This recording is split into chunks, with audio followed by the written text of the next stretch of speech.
Zúñiga, presidente de Comunidades Seguras en Veracruz, y al maestro Clemente Romero Olmedo, abogado y consultor en seguridad. Jeremías, Clemente, gracias por estar con nosotros. Gracias por la invitación. Gracias, Alberto, por la invitación. Clemente, Jeremías, ¿podríamos coincidir que el tema de la seguridad es lo prioritario que debe tener el próximo gobierno? ¿Es el gran pendiente la seguridad pública, Jeremías? Así es, el tema de la seguridad debe ser visto como algo prioritario y no como algo político electoral, que ese ha sido el gran problema de este país. Para acabar con la inseguridad, con la violencia, lo primordial es la impunidad. Se necesita que todas las personas que son detenidas sean procesadas y condenadas. Si los pocos detenidos que hay son consignados pero no son sentenciados, prácticamente no se está disminuyendo el problema, aunado a que los grupos delincuenciales tienen una cantidad de dinero que pueden permitirles contratar a un número indeterminado de personas, pues prácticamente no se logra disminuir su capacidad de operación. ¿Coincides con esto, Clemente Romero? Sin duda, estimado Alberto, la prioridad del siguiente gobierno va a ser garantizar mínimos de seguridad que desafortunadamente en los últimos años se han ido deteriorando prácticamente en todos los indicadores. Es innegable que es la principal preocupación de la población, junto con el desempleo, junto con el incremento de la inflación, de los precios al consumo, de los alimentos, y que sin duda es la principal responsabilidad de cualquier gobierno. No podemos entender un gobierno que se desentienda de los temas de inseguridad, por lo cual será otra vez el gran reto de la siguiente administración federal. Porque dice el presidente de la República, hay que atender las causas. ¿Se han atendido las causas, Jeremías? ¿Esa es la solución? ¿Esperar a que no haya pobres? ¿O a qué se refiere? Vamos a atender las causas. ¿Cuáles son las causas de la inseguridad en este país, Jeremías? Las causas no solo tienen que ver con un tema de dinero, que sí es prioritario porque la pobreza es en abundancia, pero hay muchas personas que están influenciadas por los estereotipos de vida que promueven, muchos de ellos, las series o narcoseries en las televisiones, en el hecho de enaltecer la actividad delincuencial en las redes sociales, y estos estereotipos de vida para muchas personas. Ahora, hay personas que tienen un ingreso, pero que son tentadas por el poder de poseer un arma, el poder de ingresar a cualquier lugar y que la gente les tenga miedo. Esta es otra causa, y esta causa, que es la social, la del tejido social, nos va a llevar más tiempo recomponerla, porque el tejido de la familia ha sido destruido como lo conocemos. Hoy los padres no hay una responsabilización directa con los hijos, y las generaciones que crecieron así, pues no las podemos reconformar de manera mágica o de manera inmediata. Entonces, ese camino sí es el adecuado, pero es de largo plazo a través de la educación. Sí. En el corto plazo, la efectividad está en la impunidad, fortalecer la actividad de procesamiento de delincuentes de la policía científica para que los jueces puedan condenar a todos los delincuentes y entonces los criminales le tengan temor a la autoridad. Exacto. En este momento, los niveles de impunidad están a favor de los delincuentes. Solo se procesa al 3% de los detenidos. Esto implica que hay un 97% de probabilidades que un delincuente detenido quede impune. Entonces, para recomponer el tejido social, se necesita mano dura, dices, Jeremías. ¿Qué opinas, Clemente? Pues se necesitan muchas cosas, y entre ellas, sin duda, se necesitan que el gobierno federal, que tiene a su disposición el Ejército, la Marina, la Guardia Nacional, se enfoque a la ciudadanía y no se enfoque en administrar conflictos. Y como bien comentaba Jeremías, cuando hablamos de temas de prevención, tenemos que visualizar que son actividades de mediano y largo plazo, pero que como también ya se comentó, tenemos ahorita ya un problema sistémico de disfuncionalidad de las instituciones de seguridad y procuración de justicia. La impunidad es prácticamente total. Si en México se comete un delito, es muy probable que este se quede impune. Y esto no se va a poder resolver atendiendo exclusivamente las causas. Es importante, claro, tener una visión integral de cuáles son los factores de riesgos por los cuales los jóvenes pueden caer en manos de la delincuencia organizada y de los grupos del Sí. narcotráfico. Pero eso no es suficiente. Tenemos que prevenir que estos jóvenes sean reclutados por las buenas o por las malas, por las organizaciones criminales. Y si ya han sido reclutados, es tratar de rescatarlos mientras no hayan cometido ilícitos. Y si ya los cometieron, pues tienen que ser perseguidos y sancionados. Y tienen que estar en prisiones para que podamos tener la expectativa de que haya cierta reinserción social. Es decir, una política integral de seguridad tiene que ver las causas, sí, pero tiene que ver también las capacidades de reacción de las corporaciones de seguridad y justicia, y también tenemos que ver qué es lo que nos está faltando en las fiscalías y en nuestro sistema de justicia penal, por lo cual tenemos estas impunidades en prácticamente todos los rincones del país. Es que el que la hace la paga, dice el dicho Jeremías y Clemente, y en este país no ocurre eso, porque desde las altas esferas realizan actos de corrupción. Ahí están las denuncias contra Arturo Saldívar, ex ministro presidente de la Suprema Corte de Justicia de la Nación. Vamos a hacer una pequeña pausa de 2 minutos y regresamos con este tema. ¿Qué tanto está descompuesto el Poder Judicial por personajes como el exministro? Las propuestas realizadas por candidatos a la presidencia son eslogans de campaña. Pues de acuerdo con David Saucedo, especialista en seguridad, los interesados al gobierno federal a ser el titular del Ejecutivo carecen de estimaciones básicas, como el presupuesto, así lo dijo. No son propiamente propuestas, son frases de campaña que carecen de un diagnóstico, una estimación presupuestal, no tienen tampoco un análisis del marco jurídico que tendría que modificarse para poder llevar a cabo estos comentarios. No son propuestas, en realidad son eslogans de campaña que se construyen con base en estudios de mercadotecnia. No tengo nada contra eso, entiendo perfectamente que los candidatos tengan que establecer ahorita una narrativa que les permita penetrar en el electorado, pero no son, en este tema de seguridad en particular, que es un tema muy sensible para la ciudadanía, no son propiamente proyectos de campaña, propuestas, planes, solo son frases que pueden utilizar en los debates, en sus presentaciones en medios de comunicación, para los spots que están generando, pero no presentan diagnósticos reales de lo que tenemos en el país. Es que aquí, antes de que entremos al asunto de Arturo Saldívar, Jeremías Zúñiga, quisiera yo que platicáramos esto que dice David Saucedo. Dice la candidata oficial, Claudia Sheinbaum, que van a utilizar inteligencia para contrarrestar a las bandas del crimen organizado. Eso es pura palabrería, Jeremías. ¿Por qué no se aplica desde esta administración donde ella forma parte? Bueno, la inteligencia a la que se refieren se viene aplicando desde varios sexenios atrás, pero no es suficiente. Habla del tema de la unidad de inteligencia financiera, ya las áreas de seguridad pública, incluso el Ejército y la Marina tienen algoritmos que detectan en las redes sociales las palabras vinculadas con actividades criminales.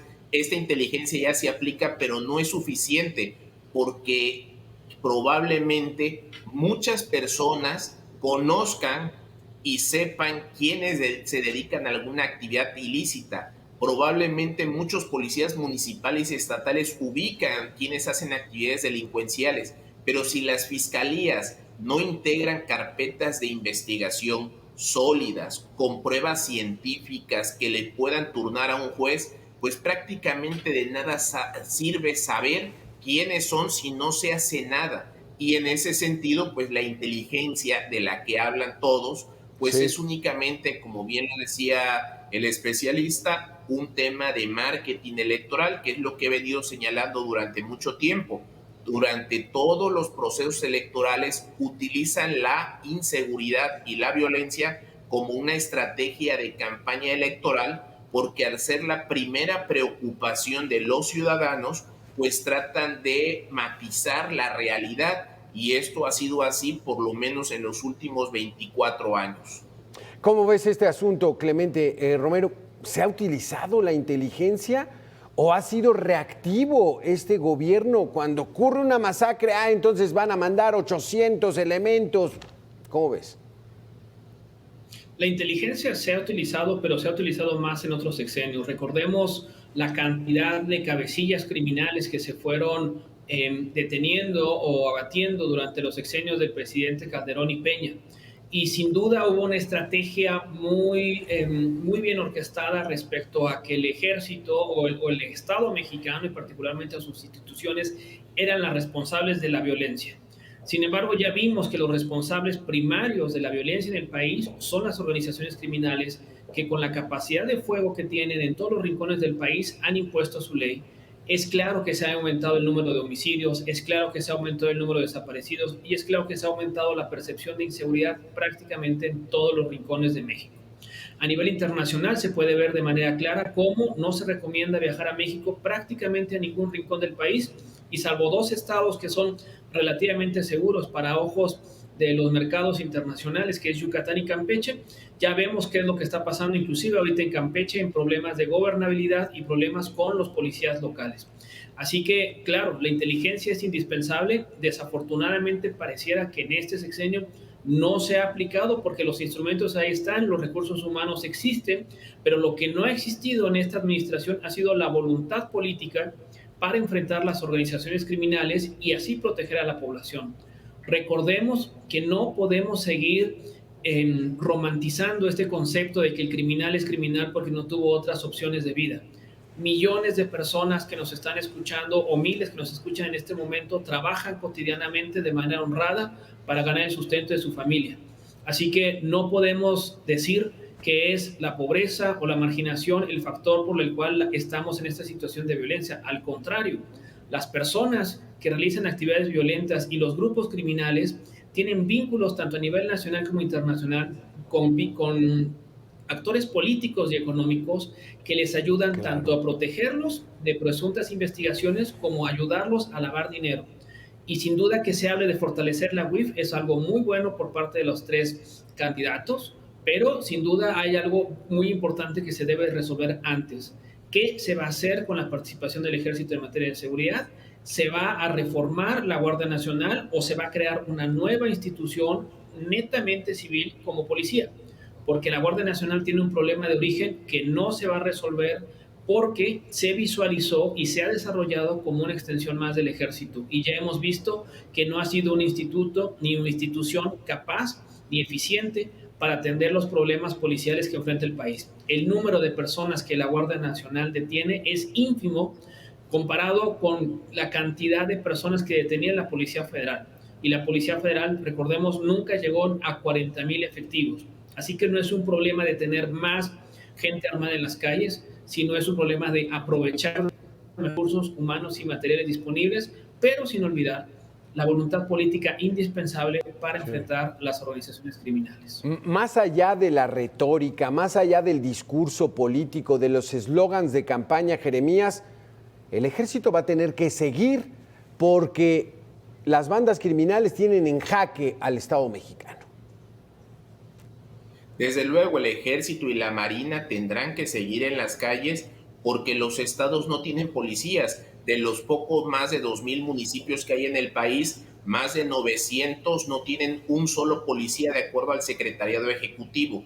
Además, los estados han pateado el bote y le han dejado la responsabilidad a la federación. Los estados no tienen tampoco policías para enfrentar ni armamentos ni equipamiento. Y entonces la única policía que puede tener esa capacidad es la que ejerce la Marina, las Fuerzas Armadas y desde luego la Guardia Nacional, que es los militares con uniforme de Guardia Nacional. Ellos seguirán en las calles sin importar quién gane la presidencia de la República, pero el punto es hasta qué momento esto es sostenible. Y cuando me refiero a esto, porque puede estar todo el ejército y toda la Marina en las calles, pero si no se condena a los delincuentes, si no se logra imponer la fuerza del Estado, no va a haber elemento de policía, ejército, marina que alcance, porque cada vez son más delincuentes los que se integran a estas actividades porque los delincuentes tienen dinero ilimitado y mientras que tengan dinero ilimitado pueden seguir reclutando y de esta manera los ciudadanos pues le apuestan a ser parte de la estadística de la impunidad.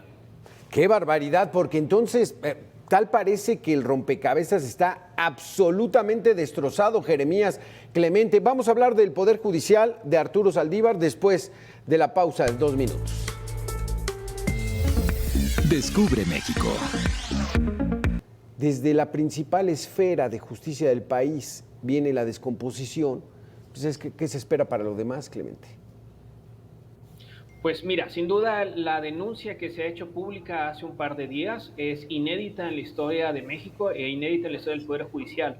No es una persona, no es un juez, no es alguien que, como quisieron hacer aparentar, era una denuncia anónima sin datos, ¿no? Son decenas de funcionarios del Poder Judicial, personal de carrera que le han dedicado su vida al Poder Judicial en México, que han sido extorsionados, o que, perdón dicho, fueron extorsionados, presionados por distintas autoridades, tanto vinculadas al exministro Saldívar como autoridades vinculadas a la actual Administración Pública Federal. Tampoco no olvidemos que la presión política siempre existe sobre el Poder Judicial, pero lo que es inédito es la cantidad y la continuidad de una política que pareciera que fue muy normal, y no solamente normal, sino tolerada y promovida e impulsada desde las oficinas de Palacio Nacional en contra de las autoridades judiciales en nuestro país. ¿Cuál es el mejor mecanismo para reformar el Poder Judicial? Pues sin duda alguna no lo es que la ciudadanía elijamos directamente a nuestros jueces.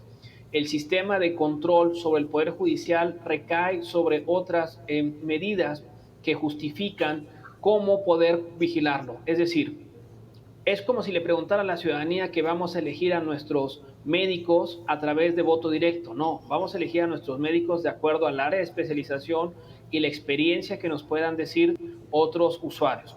En el caso de los jueces, de los magistrados y del Poder Judicial en general en México, lo que necesitamos es proveerles de autonomía del poder público, otorgarles el presupuesto necesario para supervisión y que ese presupuesto y que esos procesos de selección sean transparentes, que quien sea juez sea la persona más competente y no sea la persona que tenga mayores influencias. Y para ello no se requiere de forma constitucional que nos otorgue a la ciudadanía el derecho de votar a los ministros de la Corte o a miembros del Poder Judicial. Así que es muy importante aquí, y lo quiero enfatizar mucho, Alberto, que la reforma del Poder Judicial pasa necesariamente por mecanismos de transparencia, de rendición de cuentas, de saber que existan mecanismos competitivos para que las personas más aptas sean los jueces y los ministros de la Corte de nuestro país, pero que no pasen por el poder político, porque lo único que vamos a tener van a ser diputados con toga y birrete. Un personaje, Clemente, como Arturo Saldívar cumplió con todos los requisitos. Y entonces, de ser ciertas todas estas acusaciones, que pues muchas no se dudan, Jeremías, ¿ante qué estamos? ¿En qué descomposición estamos que todo le apuestan al poder político, a la politiquería, a la tranza? El que no tranza no avanza. A ver, el poder corrompe y el poder absoluto corrompe absolutamente. ¿Y qué es lo que pasó ahí? Que nos faltaron mecanismos de control y de supervisión, inclusive contra los ministros de la Corte o contra el presidente de la Corte. El poder político, que pareciera estar siempre ligado al poder judicial y al poder de ministros y al poder de los jueces en general, se tiene que separar, se tiene que dividir, y eso solamente se pasa cuando hay la suficiente presión social para que exista este cambio jurídico, y también existe este poder de autocontención de los tomadores de decisiones. Claro. Es decir, siempre está la tentación por parte del gobernante de tener un juez a modo. Porque tal podría ser ese el caso, Clemente. Que le digan siempre sí. Exacto, porque este pudiera ser el caso. Quien tuvo la responsabilidad fue el titular del Ejecutivo, el que lo vio amigo, un ministro amigo, el presidente de la Corte, y entonces le mandó a Julio Scherer, y oye, ¿sabes qué? Julio Scherer era el representante jurídico de la presidencia. O sea, ¿cómo ves este asunto, Jeremías? Bueno, es un mal ejemplo el que da Arturo Saldívar, si de ser cierto y se compruebe todo esto, porque manda el mal ejemplo a todos los jueces y magistrados del Poder Judicial, además la percepción que se genera en la ciudadanía. Sin embargo, sí hay que señalar que en la mayoría de los casos que se vinculan son temas relacionados con la política y también temas relacionados con las obras emblemáticas de este gobierno. Eso es importante señalarlo porque una parte es esta cercanía que siempre ha existido del Poder Ejecutivo con el Poder Judicial, en menor medida el Legislativo con el Judicial, que siempre estaba el famoso teléfono rojo del cual se habló que ya no existía, pero se nota con estas evidencias que sí está. Y esto opera para lo político y es una muy mala imagen, pero en materia de procesamiento, de justicia hacia los delincuentes vinculados con las actividades de la delincuencia organizada, eso es otro tema. Mucho se ha criminalizado o se ha señalado a los jueces, pero los jueces en la mayoría de los casos, cuando no logran procesar a un delincuente, es por la mala integración de las carpetas de investigación. Por eso señalo que el tema de Arturo Saldívar es un tema, sí, de corrupción, es un tema de señalamientos, de cercanía entre el Poder Ejecutivo y el Legislativo, de ese vínculo que de alguna manera desacredita al Poder Judicial, sí. Pero otra cosa es la actividad de los jueces penales, de los jueces federales y también de los magistrados, que en ellos recaen la mayoría, si no es que todas, sí, las juicios que vinculados con la delincuencia organizada. Pero quedémonos con el exministro presidente Clemente. El 21 de febrero el presidente en la mañanera declaró, admitió: yo tengo relación cuando estaba Arturo Saldívar y resolvíamos algunos asuntos. ¿Qué es eso? Y luego termina su mandato Arturo Saldívar y de inmediato se va con la candidata oficial Claudia Sheinbaum. Es más, dicen que esa foto que se tomó con ella todavía era ministro, era violatoria de la ley. O sea, en la descomposición viene desde arriba, Clemente, que no nos vengan con que la corrupción se barre de arriba para abajo. ¿Sigue estando la corrupción allá arriba o no? Sin duda, ha sido indignante las actividades que ha realizado el exministro Saldívar para defender o apuntalar o cuidar quién sabe qué. Y sin duda en este lastre ha arrastrado la reputación y la honorabilidad del Poder Judicial y el trabajo honrado y responsable que miles de personas dentro del Poder Judicial Federal y de los poderes judiciales de las entidades federativas trabajan cotidianamente para brindarnos un Estado de Derecho e impartir justicia. Así que tenemos que presionar para que estas responsabilidades jurídicas y políticas que tiene el ministro Saldívar se deban de resolver y se deban de llegar hasta encontrar las respuestas hasta las últimas consecuencias. No podemos seguir tolerando estas prácticas y debemos de tener muy claro que cualquier persona que ejerza el mando de comandante supremo de las Fuerzas Armadas, jefe de Estado mexicano y titular del Ejecutivo Federal tiene y debe de tener en el Poder Judicial el contrapeso necesario e indispensable en cualquier república. Nosotros somos una república, somos una democracia, y en una república y en una democracia los pesos y los contrapesos son indispensables. Nadie puede tener la verdad absoluta, ni nadie puede tener la razón todo el tiempo. Si deseamos cambios, que se hagan a través de la Constitución y que se hagan con el voto popular y mayoritario. Pero no podemos reinventar la rueda, ni podemos caer en esta dinámica en la que solo un grupo tiene el derecho a decidir el futuro del país, cuando somos un país muy diverso, en el que millones de personas tenemos distintas concepciones de vida y con independencia de que seamos mayoría o no, tenemos derecho a que nuestras visiones de vida se respeten, se cuiden y se protegen. Imagínense que los derechos humanos y los derechos de las minorías estén sujetos al voto popular. No tendríamos democracia, no tendríamos derechos humanos, no tendríamos derechos reproductivos, no tendríamos derechos para los grupos vulnerables. Ahí radica la importancia y la relevancia de tener un poder judicial independiente del poder público.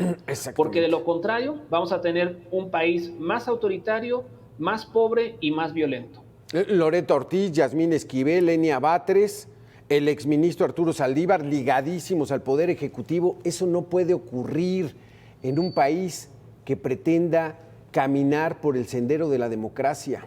pero así está ocurriendo. Jeremías Zúñiga, Clemente Romero, gracias por haber estado con nosotros. Aquí en Mega Noticias vamos a hacer una pequeña pausa de 2 minutos y regresamos con mucha más información. Gracias a los dos.